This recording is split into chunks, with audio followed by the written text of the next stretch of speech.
मन्त्रं नो यन्त्रं तथापि च न जाने स्तुतिमौ न जावानं ध्यानं कुचिदपि कुमाता नमोवती सुपाको चल्पाको विविष मधुपाको विलपनम् परम जाने मातस बिरालो तरालो यम तमगिरा बिरातंगो रंगो बिरारा तिरंगो ठिकानाकै शुभा भस्मालेको शिवा शिवा भवानी तिजापनम मारा सिधा सिद्धिना सुदूर चारै साम्ब सदाशिव दुर्गा भगवती। अबको पालोमा श्रीमद् भागवत गीताको बाँकी अध्याय वाचकको रूपमा हुनुहुन्छ भरत कुमार ओली, प्रविधि संयोजनमा दिपेन्द्र पौडेल। ओम नमः शिवाय। ओम श्री परमात्मै नमः। नमस्कार सम्पूर्ण प्यारा भक्तजनहरू, आज पनि श्रीमद् भागवत गीताको वाचनको आज चौथो अध्यायमा तपाईहरूलाई हार्दिक स्वागत छ। महाभारत युद्धका सम्पूर्ण कहानीहरूलाई समेटेर तयार पारिएको यस श्रीमद् भागवतको श्रवण गरेर तपाईहरूलाई पक्कै पनि फाइदा पुगेको छ भन्ने म विश्वास गर्दछु। यो कहानी महाराज धृतराष्ट्रलाई सञ्जयले सुनाएको महाभारतका कहानीहरूमा श्रीकृष्णले अर्जुनलाई युद्ध किन गर्नुपर्छ भन्ने विषयमा विभिन्न ज्ञान गुणका कुराहरू दिएका छन् र उनलाई युद्ध गर्न सहमत बनाएको विषयसँग सम्बन्धित छ। अब आज लागौं चौथो अध्यायतर्फ। अथ चतुर्थोऽध्याय। अध्याय 3 मा योगेश्वर श्रीकृष्णले आश्वस्त गर्नुभएको थियो कि दोष दृष्टि रहित भई जो मानव श्रद्धायुक्त भएर मेरो मतको अनुसार चल्नेछ त्यो कर्महरूका बन्धनबाट राम्ररी मुक्त हुनेछ। कर्म बन्धनबाट मुक्ति दिलाउने क्षमता योगमा छ। योगमा नै युद्ध सञ्चार निहित छ। प्रस्तुत अध्यायमा उहाँले भन्नुहुन्छ कि यस योगको प्रणेता को हुन् र यसको कर्मी विकास कसरी हुन्छ। त्यसरी यो अध्यायमा योगको बारेमा उहाँले चर्चा गर्नुभएको छ।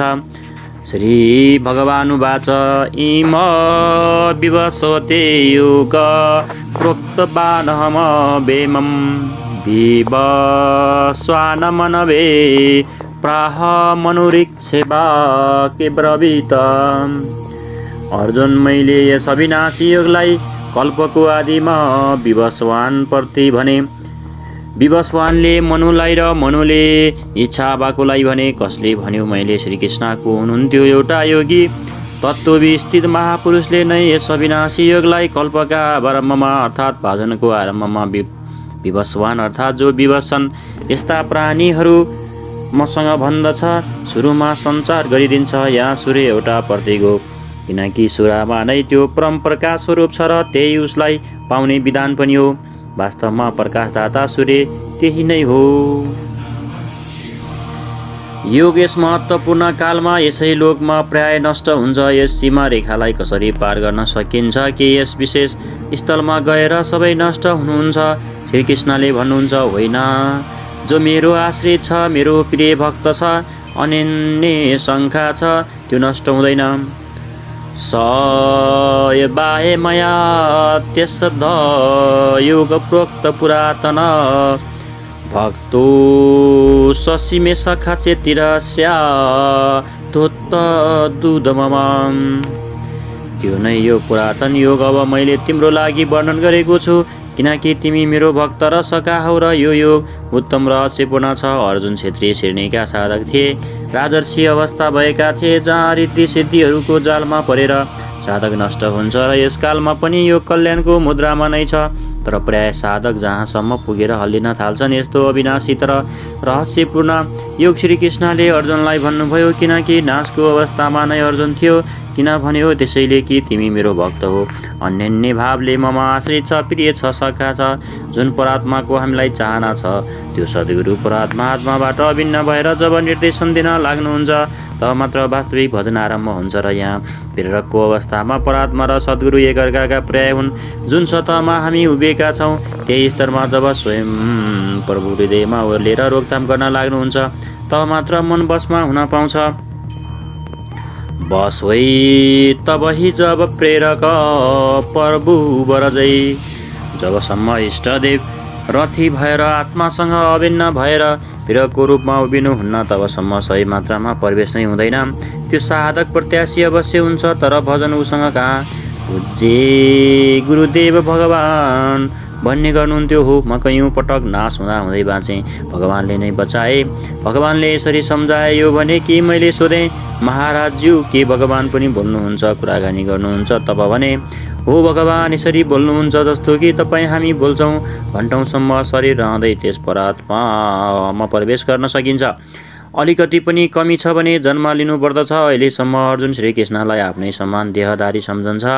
उसले अन्तरङ्ग प्रश्न राख्छ के तपाईँको जन्म त्यस्तै हो जस्तो सबैको छ? के तपाईँ पनि शरीरहरू जस्तै जन्मनुहुन्छ? श्रीकृष्णले भन्नुहुन्छ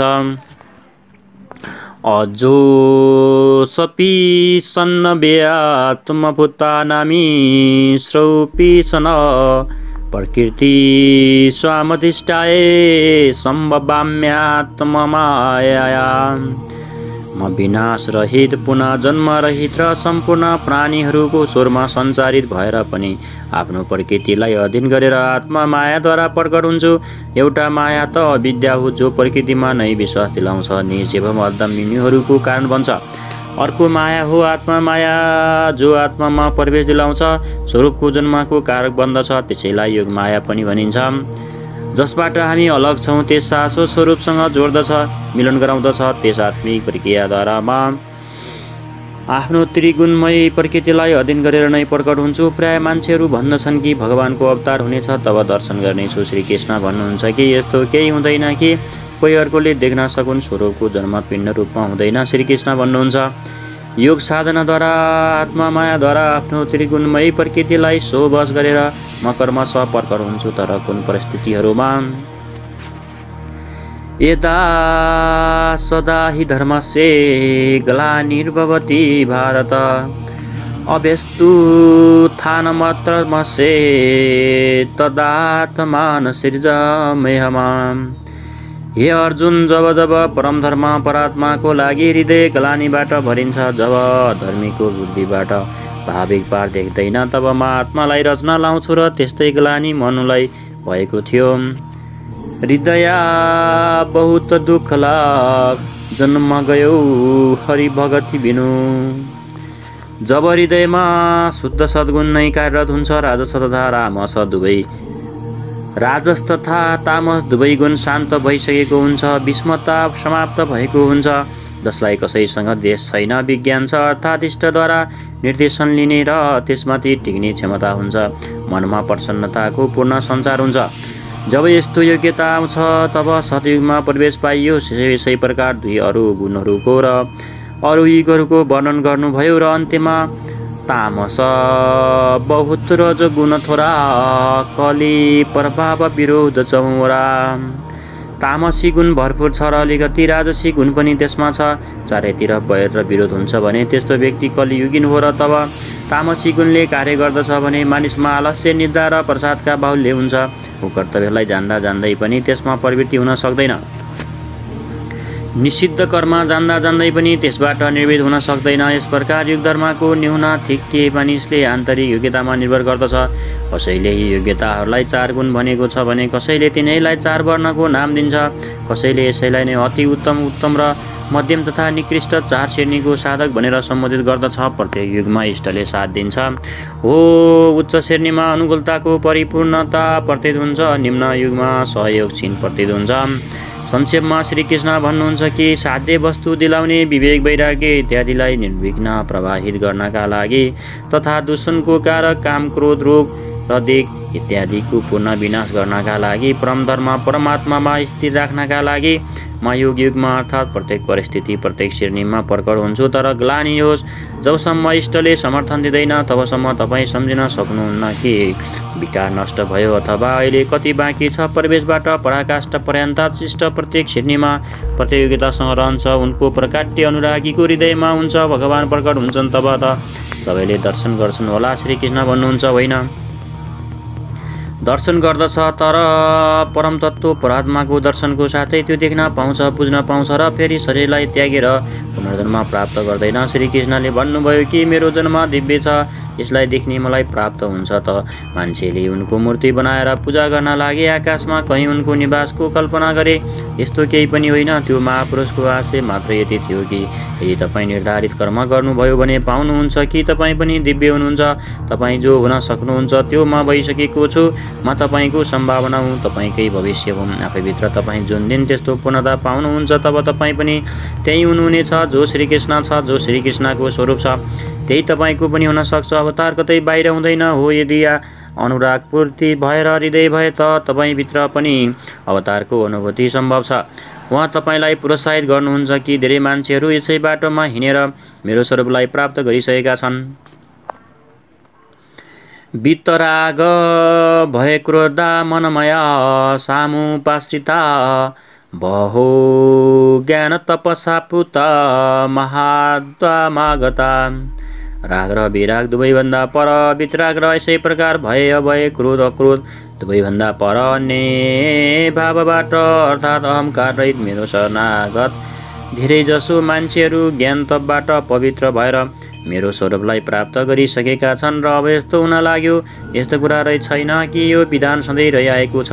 धेरै जसो पुरुष यसै प्रकारले मेरो स्वरूपलाई प्राप्त गरेका छन्। कुन प्रकार? जस जसको हृदय अधर्मको बुद्धि देखेर परात्माका लागि ग्लानी भरियो, त्यस स्थितिमा म आफ्नो स्वरूपलाई रद्दछु र उनीहरू मेरो स्वरूपलाई प्राप्त गर्दछन्।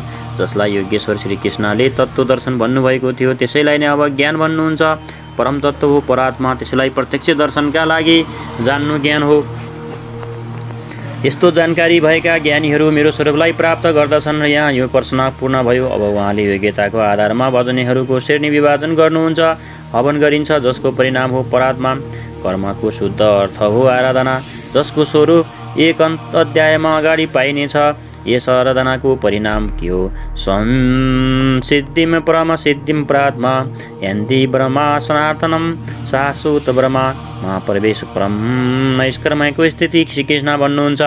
मेरो अनुरूप आचरण गर्ने मान्छेहरू यस मनुष्यलोकमा कर्मको परिणाम परम नैष्कर्म से सिद्धिको लागि देवताहरूलाई पुज्छन् अथवा देवी सम्पदलाई बलशाली बनाउँछन्। 13औं अध्यायमा उहाँले भन्नुभएको थियो कि यस यज्ञद्वारा तिमी देवताहरूको वृद्धि गर, दैवी सम्पदलाई बलवाली बनाऊ। जसो जसो हृदय देशमा दैवी सम्पदको उन्नति हुनेछ त्यसो त्यसो तिम्रो उन्नति हुनेछ। यस प्रकार परस्पर उन्नति गर्दै परम श्रेयलाई प्राप्त गर, अन्त्यसम्म उन्नति गर्दै जाने यो अन्तक्रिया हो। र यसमा जोड दिँदै श्रीकृष्ण भन्नुहुन्छ कि मेरो अनुकूल आचरण गर्ने मानिस शरीरमा कर्मको सिद्धि चाहँदै पनि दैवी सम्पदलाई बलशाली बनाउँछन्। जबबाट यो नैष्कर्म सिद्धि चाँडै प्राप्त हुन्छ त्यो सफल हुँदैन, सफल नै हुन्छ। चाँडैको तात्पर्य के कर्ममा पवित्र हुने बित्तिकै लक्षण त्यो परम सिद्ध प्राप्त हुन्छ त? श्रीकृष्णले भन्नुहुन्छ होइन, यस पर्याङबाट क्रमशः चढ्ने विधान हो। कोही उफ्रेर भावातीत ध्यान जस्तो चमत्कार हुँदैन। यसमा हेरौँ, श्रीकृष्णले भन्नुभएको छ, हे अर्जुन, चाहतु बन्नेर मया श्रेष्ठ गुण कर्म विभाग स तस्य कर्तारममि मा विद्ये कर्तारमेव। हे अर्जुन, चातुर्वर्य मया श्रेष्ठम 4 वर्णका रचना मैले गरेँ त के मान्छेहरूलाई पनि 4 भागमा बाँडियो भनेर प्रश्न गर्नुहुन्छ श्रीकृष्णले। उहाँले भन्नुभयो होइन, गुण कर्म विभाग छ। गुणको माध्यमबाट कर्मलाई 4 भागमा बाँडिएको हो, जातको आधारमा होइन। गुण एउटा मापदण्ड हो। तमसी गुण भएका आलस्य, निद्रा, प्रमाद, कर्ममा पवित्र नहुने स्वभाव जानेर पनि अकर्तव्यबाट निर्भीत हुन नपाउने व्यवस्था रहेनछ।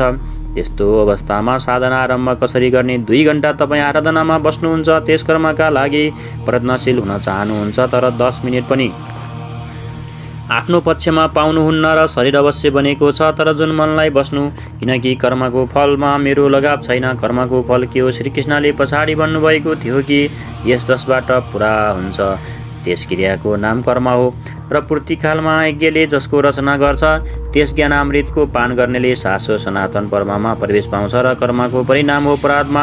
त्यस परात्माको चाहना अब मलाई छैन, किनकि यो मबाट बेग्लै छैन। म अव्यक्त स्वरूप हुँ, कसैको स्थितिवाला हुँ। अब अगाडि कुनै सत्ता छैन जसको लागि यस कर्ममा स्नेह राखौँ। त्यसैले कर्मले मलाई लिपायमान गर्दैन, र त्यसै स्तरमा जसले मलाई जान्दछ, अर्थात् जो कर्मको परिणाम परात्मालाई प्राप्त गर्दछ त्यसलाई पनि कर्मले बाध्दैन। जस्तै श्रीकृष्ण त्यस्तै त्यस स्तरले जान्ने महापुरुष। एवं ज्ञात्वा कीर्तिकर्म पूर्वेरपि मुमुक्षुभि कुरु कर्मेव तस्मात् पूर्वे पूर्वतर कीर्तम। अर्जुन, पहिले हुने मोक्षको इच्छा गर्ने पुरुषहरूद्वारा पनि यही जानेर कर्म गरियो। के जानेर? यही कि जब कर्मको परिणाम परात्मा अलग नहुन र कर्महरूको परिणाम परात्माको लगाव नरहेमा त्यस पुरुषलाई कर्मले बाध्दैन। श्रीकृष्ण यस्तै स्थिति भएको हुनुहुन्छ, त्यसैले उनी कर्ममा लिपायमान हुँदैनन्, र त्यही स्तरबाट हामीले पनि जानेमा हामीलाई कर्मले बाध्दैन। जस्तो श्रीकृष्ण ठिक त्यसै स्तरबाट जसले पनि जान्नेछ त्यस्तै त्यो पुरुष पनि कर्मबन्धनबाट मुक्त हुनेछ। अब श्रीकृष्ण भगवान महात्मा अव्यक्त योगेश्वर वा महायोगेश्वर जेसुकै भए पनि त्यो स्वरूप सबैका लागि हुन्।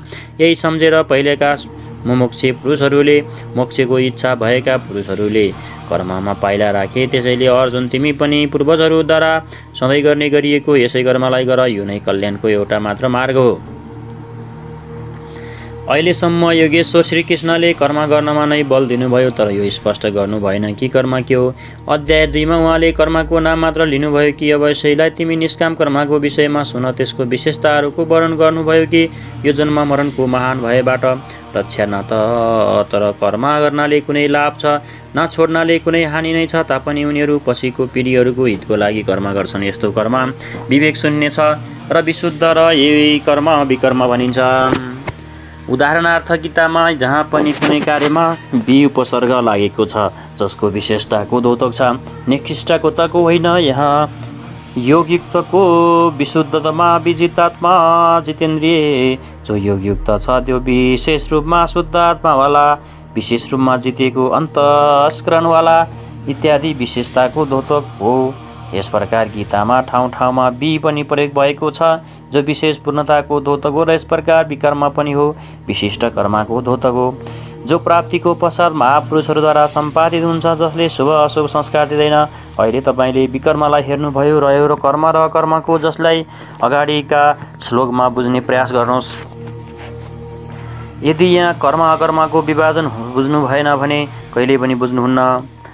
कर्मण्ये कर्मये पश्चेद कर्मणि च कर्मये स बुद्धिमान मनुष्येतु संयुक्त कीर्तसिने कर्मकृत। जो पुरुष कर्ममा अकर्म देख्दछ, कर्म भनेको आराधना अर्थात् आराधना गर्छ, र यो पनि सम्झनु कि गर्ने मानिसमा होइन बरु गुणहरूको अवस्था नै चिन्तनमा मलाई नियुक्त गर्छ, म इष्टद्वारा सञ्चालित छु, यस्तो हेरोस्। र जब यस प्रकार अकर्म हेर्नेको क्षमता आउँछ र धारावाहिक रूपमा कर्म हुँदै रहन्छ तब सम्झनु कि कर्म सही दिशामा भइरहेको छ। त्यही पुरुष मनुष्यमा बुद्धिमान छ, मानिसमा योगी छ, योगबाट युक्त बुद्धिवाला छ र सम्पूर्ण कर्म गर्नेवाला छ। यसद्वारा कर्म गर्नमा अलिकति पनि त्रुटि रहँदैन। सारांश त आराधना नै कर्म हो। त्यस कर्मलाई यो गरौँ र गर्दा गर्दै अकर्म देख्यौँ कि म त यन्त्र मात्र हुँ, कराउने इष्ट हो, र म गुणद्वारा उत्पन्न अवस्थाको अनुसार नै चेष्टा गर्न पाउँछु।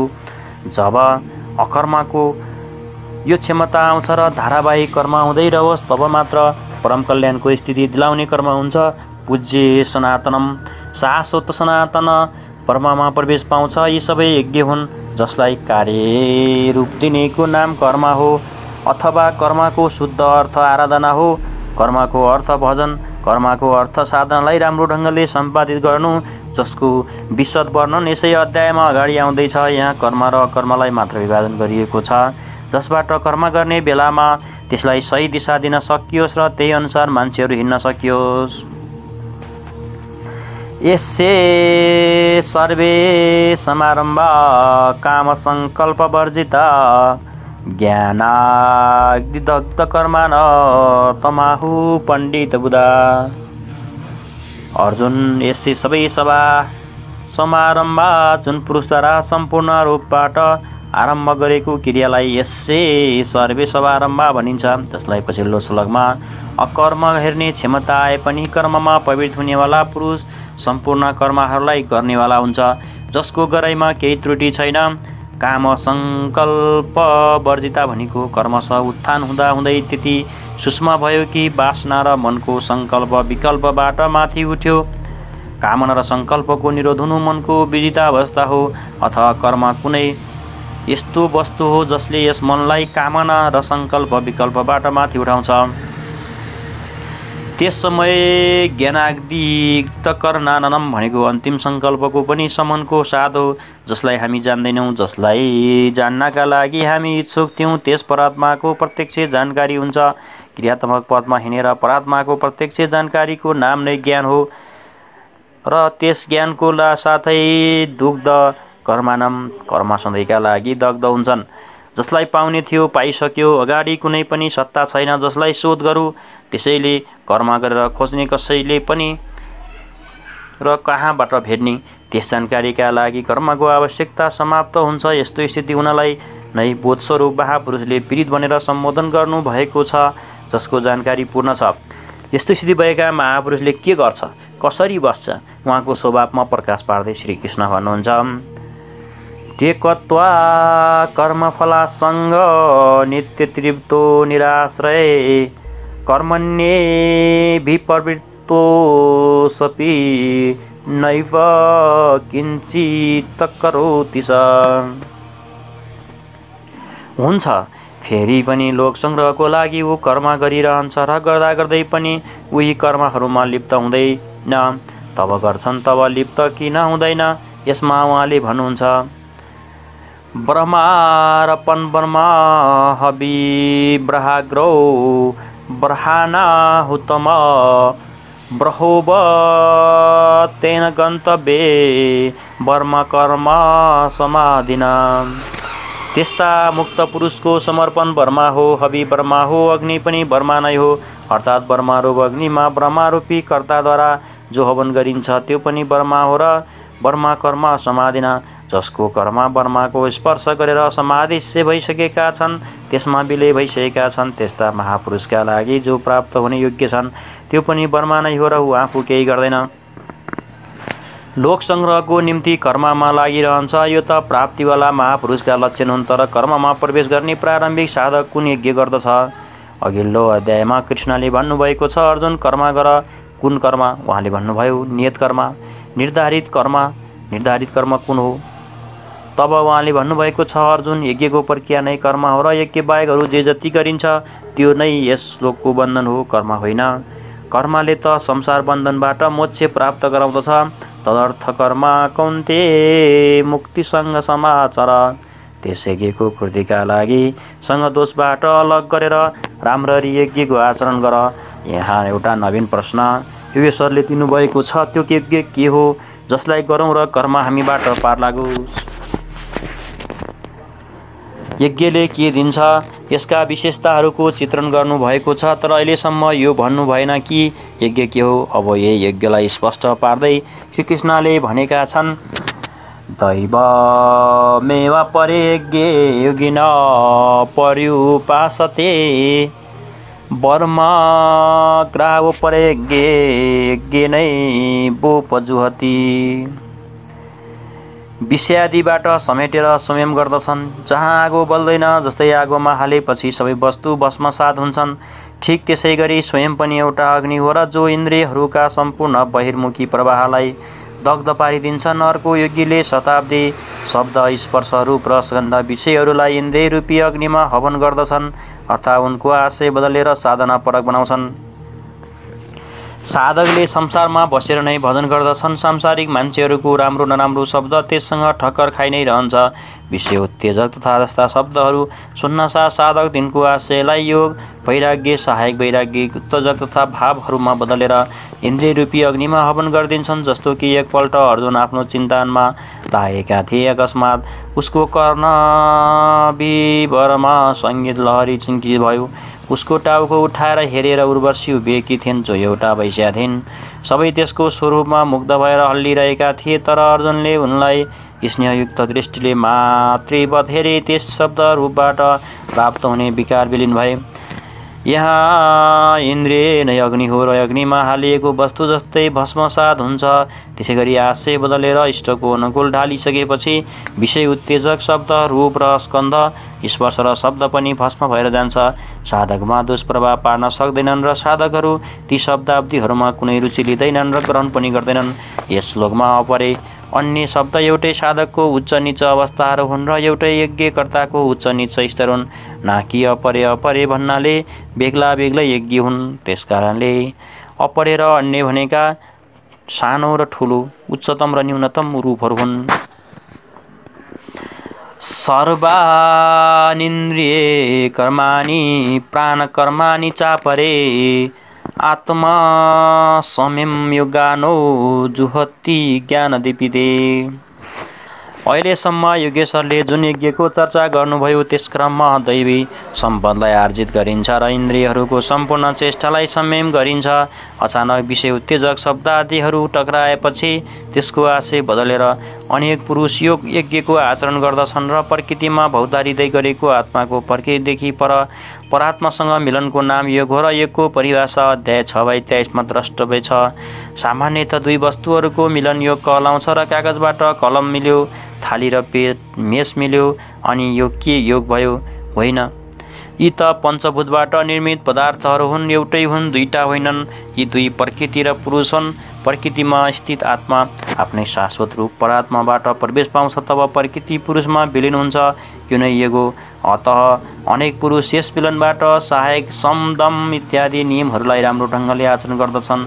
योग यज्ञ गर्ने तथा अहिंसादि तीक्ष्ण व्रतबाट युक्त यत्नशील पुरुष स्वाध्याय ज्ञान अध्याय स्वयंको अध्ययन स्वरूपको अध्ययन गर्नेहरू ज्ञान यज्ञका कर्ता हुन्।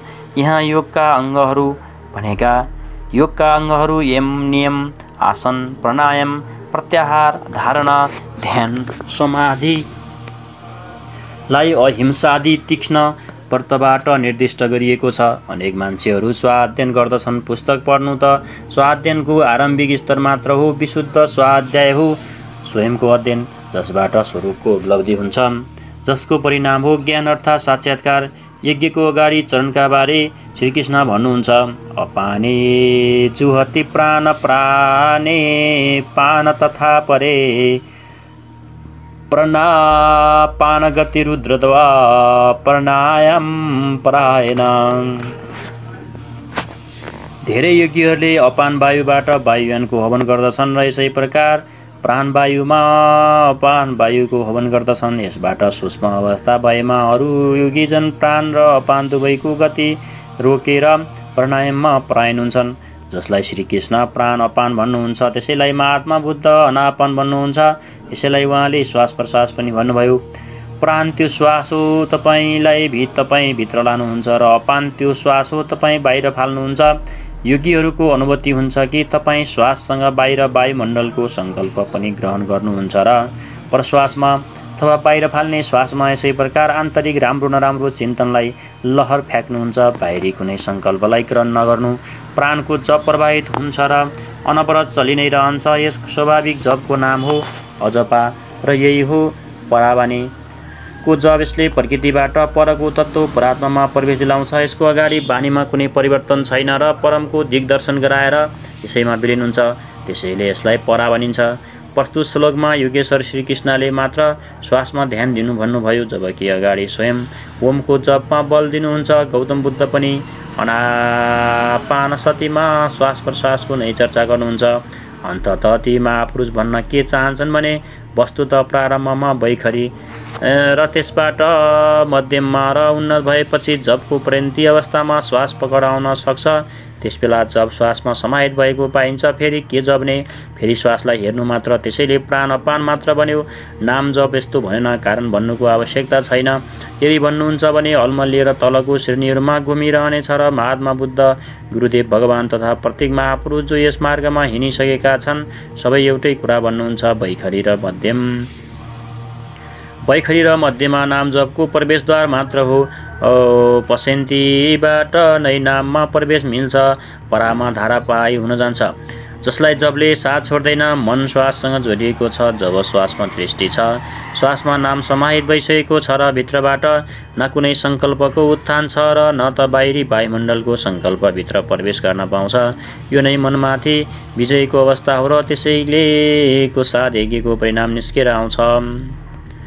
अपरे निधारा पर्णान पार्नेषु जुहति सर्वे सपैते यज्ञविदो यज्ञे क्षेपित कल्मषा।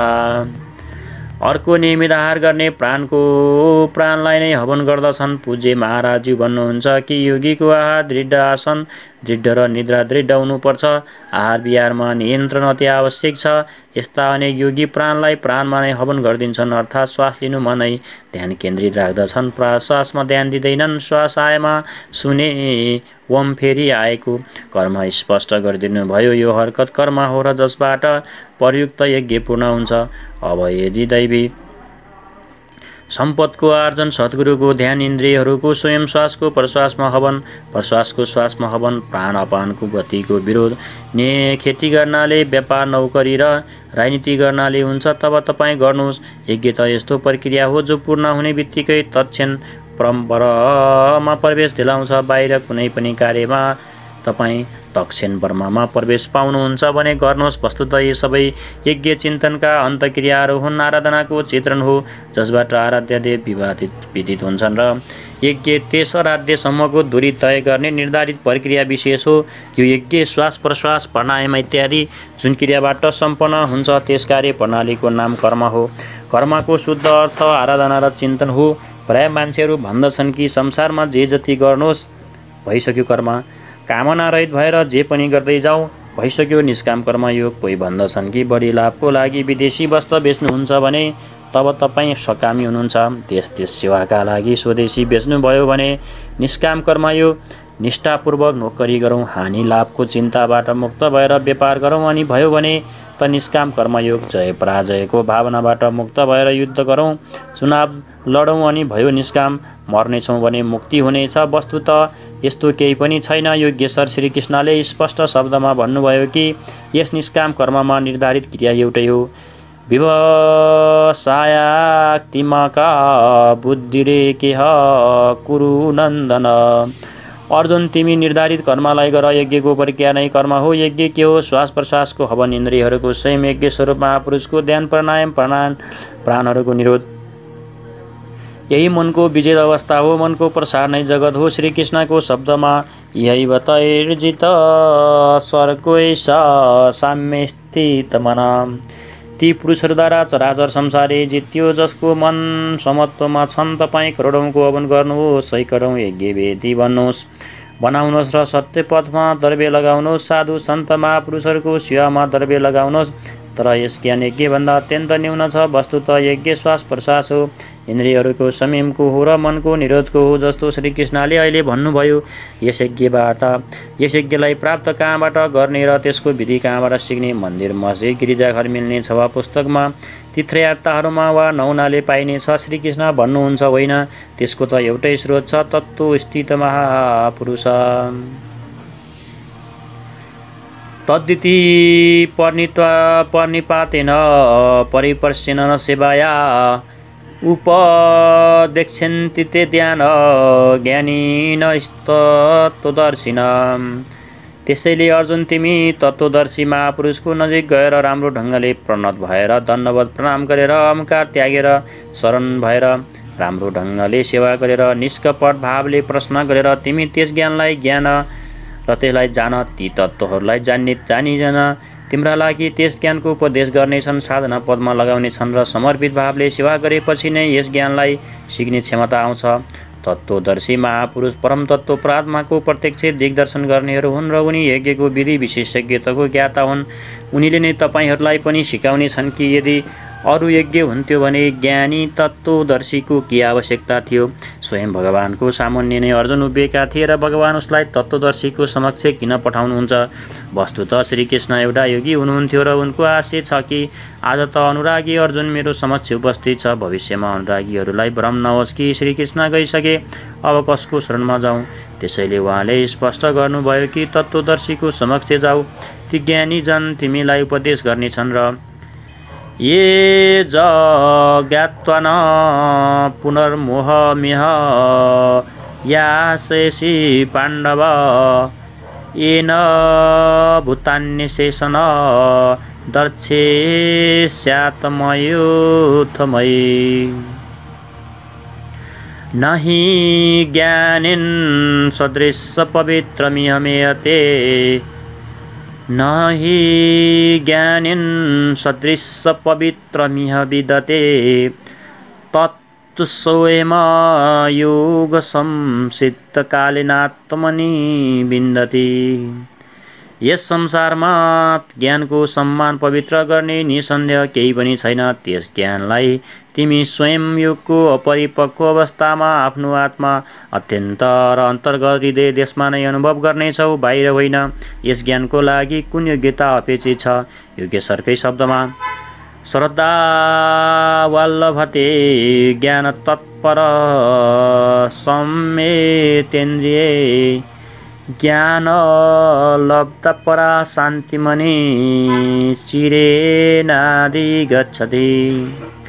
श्रद्धावान तत्पर तथा सम्मेतेन्द्रिय पुरुषले नै ज्ञान प्राप्त गर्न पाउँछन्। भावपूर्वक जिज्ञासा छैन भने तत्त्वदर्शीको शरणमा गए पनि ज्ञान प्राप्त हुँदैन, मात्र श्रद्धा नै प्राप्त हुँदैन।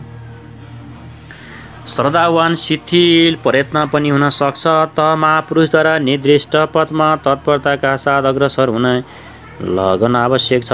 यसको साथै सम्पूर्ण इन्द्रियहरूको संयम पनि अनिवार्य छ र यो वासनाहरूबाट अलग छैन। उसको लागि साक्षात्कार कठिन छ, मात्र श्रद्धाभाव आचरणरत सम्मेतेन्द्रिय पुरुषले नै ज्ञान प्राप्त गर्दछन् र ज्ञानलाई प्राप्त गरेर ऊ तत्क्षण परम शान्तिलाई प्राप्त हुन्छ। त्यसपछि केही पनि पाउन पाउँदैन। यो नै अन्तिम शान्ति हो। फेरि ऊ कहिल्यै पनि अशान्त हुँदैन र जहाँ श्रद्धा छैन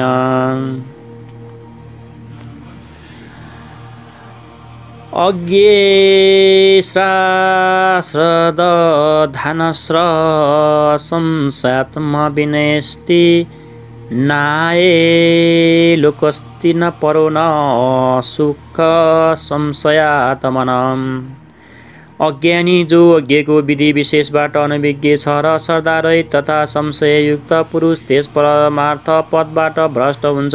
त्यसमा पनि संशययुक्त पुरुषका लागि न सुख छ, न पुनः मनुष्य शरीर छ र न परात्मा नै छ। अतः तत्त्वदर्शी समक्ष गएर यस बाटोको संशयको निवारण गर्नु पर्दछ, होइन भने वस्तुको परिचय उसले कहिल्यै पाउनुहुन्न। फेरि कसले पाउँछन्? महत्त्व बुझेपछि मनमा त्यस वाक्यप्रति इच्छा जाहिर हुन्छ र योगको कार्यस्वरूप लिन्छ र कर्मश उत्थान गर्दा गर्दै यो योग रीतिहरूको राजर्षित्व छेर्नेसम्म पुगेर नष्ट हुने स्थितिमा पुग्दछ। तर जो प्रिय भक्त छ, अनन्य सखा छ, यसलाई महापुरुषले नै सम्हाल्छन्। र अर्जुनले प्रश्न गरे कि तपाईँको जन्म त अब भएको छ। योगेश्वर श्रीकृष्णले भन्नुभयो कि अव्यक्त अविनाशी अजन्मा र सम्पूर्ण भूतहरूमा प्रभावित भए पनि आत्मा माया योग प्रक्रियाद्वारा आफ्नो त्रिगुणमय प्रकृतिलाई वशमा गरेर म प्रकट हुन्छु।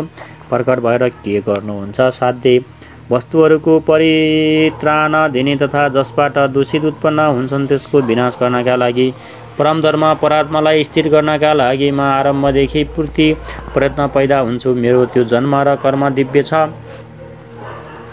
त्यसलाई मात्र तत्त्वदर्शीले थाहा पाउँछन् र भगवानको आविर्भाव त कलियुगको अवस्थादेखि नै हुन्छ। यदि साँच्चीकै नै लगन होस् भने त आरम्भिक साधकले बुझ्नै पाउँदैन कि यो भगवान बोल्दैछन् वा यसै सङ्केत आइरहेछन्। आकाशबाट को बोल्छ? महाराजज्यू भन्नुहुन्थ्यो कि जब भगवान कृपा गर्नुहुन्छ, आत्माबाट रथी हुन्छन्, तब पातहरूबाट, रुखबाट, शून्यबाट, खम्बाबाट प्रत्येक स्थानबाट बोल्नुहुन्छ र सम्हाल्नुहुन्छ। उत्थान हुँदाहुँदै जब परम तत्त्व परमात्मा विदित हुन्छ र तब मात्र स्पर्शको साथै उसले स्पष्ट बुझ्न पाउँछ। त्यसैले अर्जुन मेरो त्यस स्वरूपलाई तत्त्वदर्शीहरूले देखेर मलाई जानेर उनी तक्षण मभित्रै नै प्रविष्ट हुन्छन्, जहाँबाट पूर्ण आगमनमा आउँदैनन्। यस प्रकार उहाँले भगवानको आविर्भावको विधि बताउनुभयो कि त्यो कुनै अनुरागीको हृदयमा हुन्छ, बाहिर होइन। श्रीकृष्णले भन्नुभयो कि मलाई कर्मले बाँध्दैन र यस स्तरबाट मलाई जसले जान्दछ त्यसलाई पनि कर्मले बाँध्दैन। यही सम्झेर मुमुक्षे पुरुषहरूले कर्म गर्न आरम्भ गरेका थिए कि त्यस स्तरले जानेपछि त जस्तो श्रीकृष्ण त्यस्तै नै र त्यस स्तरबाट जान्ने त्यो पुरुष र जानेर त्यस्तै त्यो मुमुक्षु अर्जुन। यो उपलब्धि निश्चित छ। यदि यज्ञ गरियो भने यज्ञको स्वरूप बताउनु भयो। यज्ञको परिणाम परम तत्त्व परम शान्ति बताए। यस ज्ञानलाई पाउनु कहाँ? यसमा कुनै तत्त्वदर्शी समक्ष जानेर त्यही विधिहरूबाट प्रस्तुत हुने भनियो, जसले त्यो महापुरुष अनुकूल हुन्। ओम श्री परमात्मने नमः। चौथवा अध्याय इति श्री। तपाईले श्रवण गर्नुभयो श्रीमद् भागवत गीताको बाँकी अध्याय र यस्तै धार्मिक भिडियो हेर्नका लागि सयपत्री अनलाइन टिभी युट्युबमा सब्स्क्राइब गर्न नबिर्सनुहोला। सब्स्क्राइबको लागि नजिकै रहेको सब्स्क्राइबको रातो बटनमा क्लिक गरी सँगै आउने बेल आइकनमा प्रेस गरेर हामीले अपलोड गर्ने भिडियोको नोटिफिकेसन सबैभन्दा छिटो प्राप्त गर्न सक्नुहुनेछ। सत्य तथ्य ताजा निष्पक्ष समाचार सबैभन्दा छिटो प्राप्त गर्ने तपाईको अधिकारमा हामीले गर्ने छैनौँ कुनै विलम्ब। हामी आएका छौँ थप परिमार्जित र परिष्कृत रूपमा वेबसाइटमा www.saypatrionlinetv.com, फेसबुकमा www.facebook.com/saypatrionlinetv, त्यसैगरी युट्युबमा सयपत्री अनलाइन टिभी। आजै लगइन गर्नुहोस्।